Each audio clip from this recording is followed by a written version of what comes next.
কুষ্টিয়া সাংবাদিক ইউনিয়ন এর কার্যনির্বাহী পরিষদের জরুরি সভা অনুষ্ঠিত হয়েছে।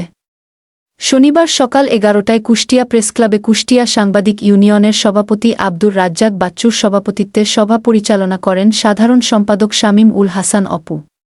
এ সময় আরও উপস্থিত ছিলেন কুষ্টিয়া সাংবাদিক ইউনিয়নের সহ সভাপতি লুৎফর রহমান কুমার, সাংগঠনিক সম্পাদক নুরুন্নবী বাবু ও দপ্তর সম্পাদক এস.এম. মাহফুজ উর রহমান সহ অন্যান্য নেতৃবৃন্দ।